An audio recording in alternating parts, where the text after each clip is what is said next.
Merci. C'était 5 minutes.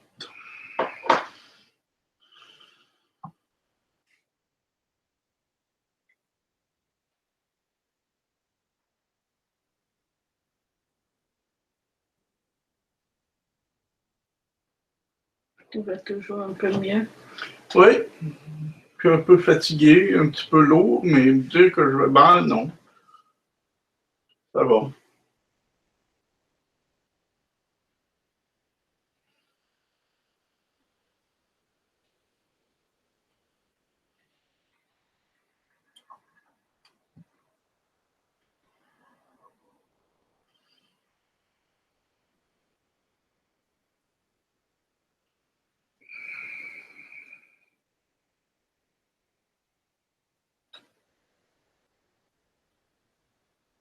Quatre minutes.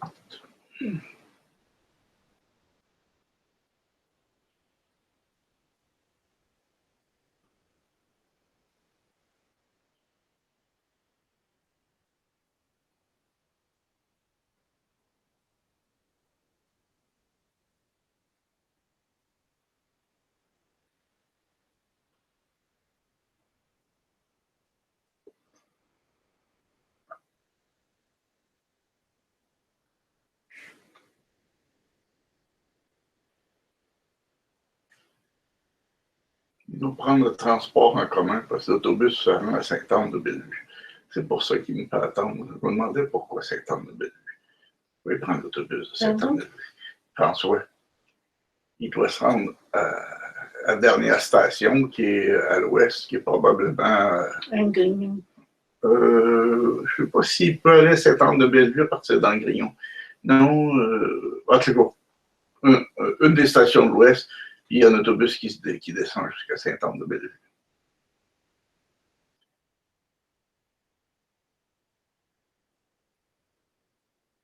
Oh, on ne va pas le récupérer à l'appartement? Non. Ça ne m'a rien fait parce que comme j'ai un chemin pas si pire et qu'on est à l'envers de la circulation, j'aurais pu faire comme l'autre jour, prendre le pont Mercier, puis ensuite me ramasser sur Herly, puis la véranderie, puis arriver directement chez lui. Oui. J'aurais eu juste un tout petit bout de la circulation sur la bretelle du pont Champlain, mais c'est 150 mètres. Quand même que les voitures avancent pas à pas, je ressors tout de suite.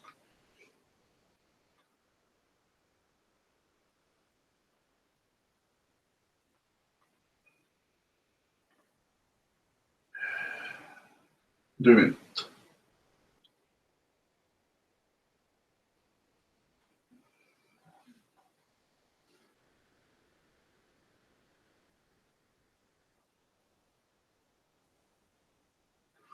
J'aurais pensé que de prendre le transport en commun, c'est plus rough que de te conduire. Bah, il est assis, c'est quelqu'un d'autre qui conduit. Oui, mais de se mettre. Quand c'est bondé, on ne peut pas toujours avoir un siège. Oui, mais il y a du temps pour trouver un siège.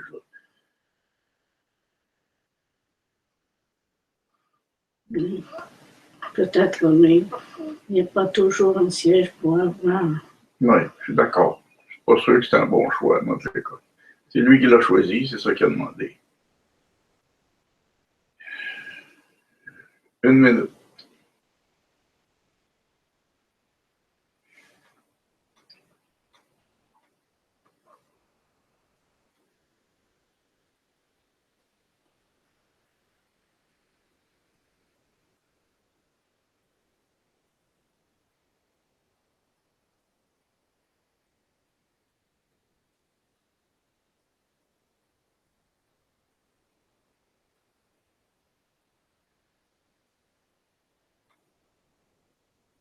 Trente secondes.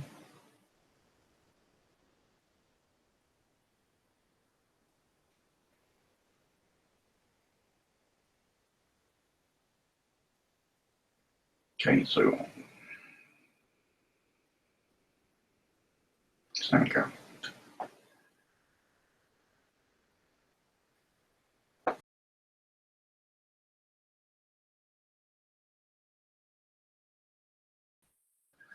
Hello, and welcome to our webcast for October 21, 2016. My name is Christian Debré, and this is Amy Asbrook, Director of Toujours Vivant Not Dead Yet. Hello. Toujours Vivant Not Dead Yet is a non-religious organization by and for people with disabilities and our allies.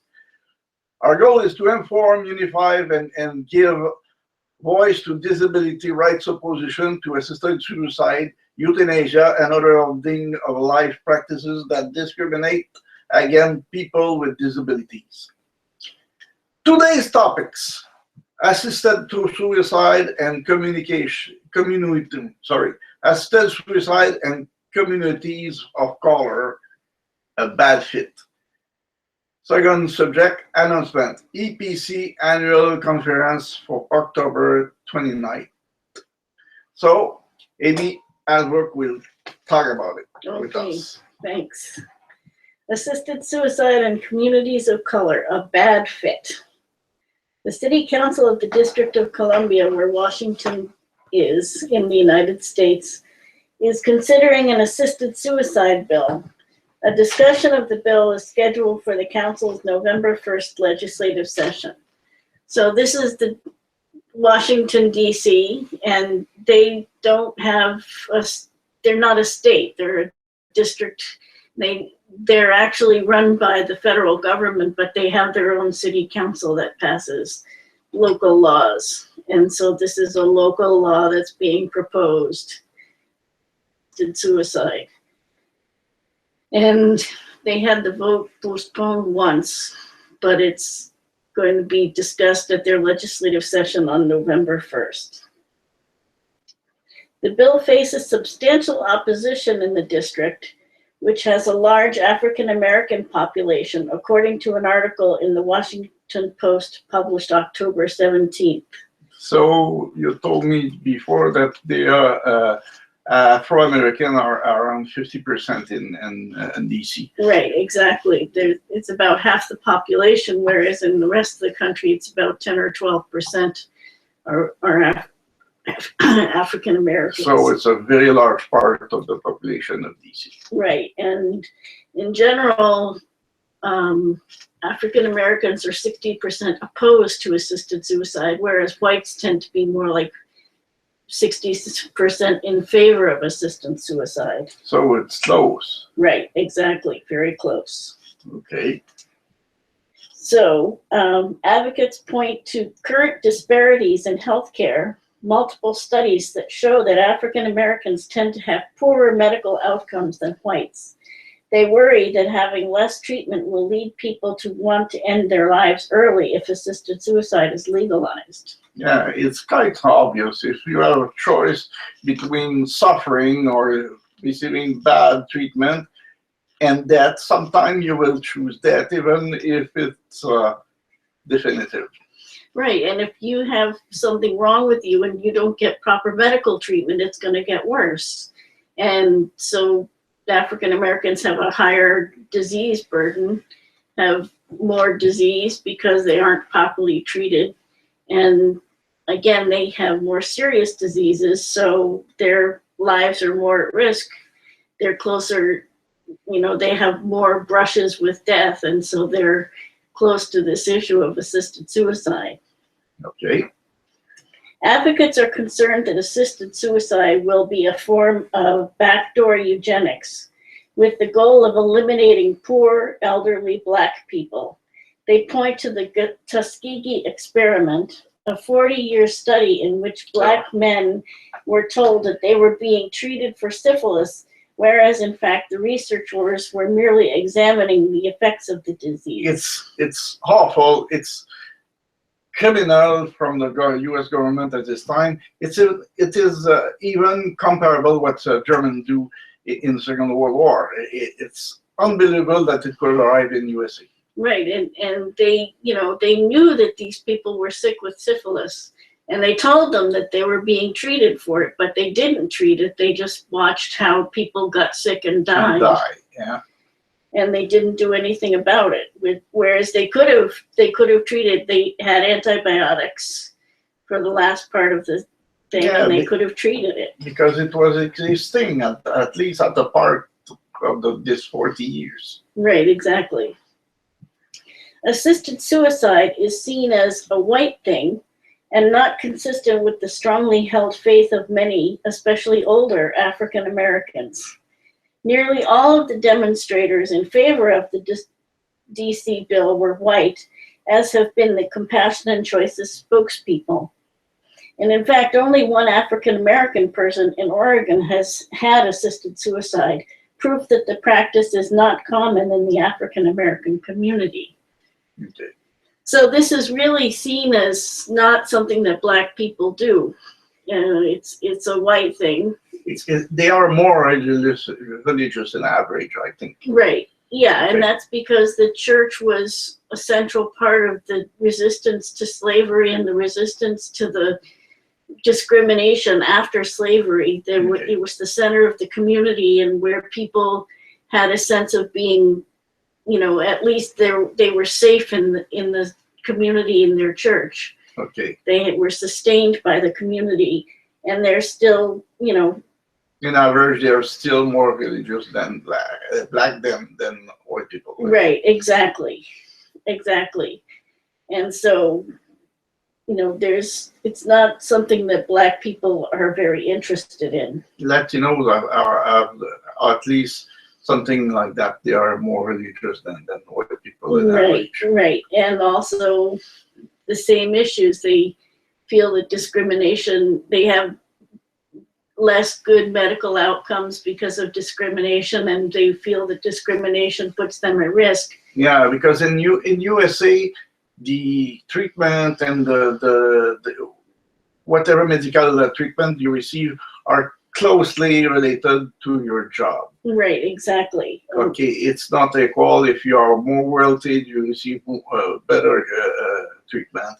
If you are less wealthy, you receive less. Right, exactly.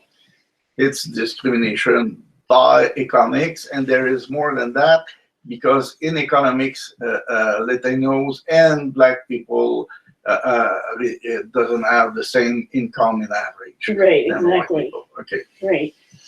Because of Jim Crow laws, we didn't have the opportunity to have the same jobs. Who is Jim Crow? Okay. Jim Crow was a character that was created by a minstrel show performer. And he's supposed to represent all Black people, and he was an exaggeration of Black behaviors. So it's mostly a character created by white people to mock. Right, to mock Black people. Okay. And the Jim Crow laws were laws to restrict African American people after the Civil War, to prevent them. They were legal discrimination against African American people. Okay. And so those laws lasted until the Civil Rights Act of 1965, when they were made illegal, but there was a lot of resistance to taking those laws. And they still have some resistance in those. USA. Yeah. Black people are still widely discriminated in USA. Right. Okay, because of Jim Crow laws, we didn't have the opportunity to have the same jobs, to have the same insurance, the same retirement benefits, said Leona Redmond, a 64-year-old longtime DC community activist who has been organizing other African American seniors against the legislation.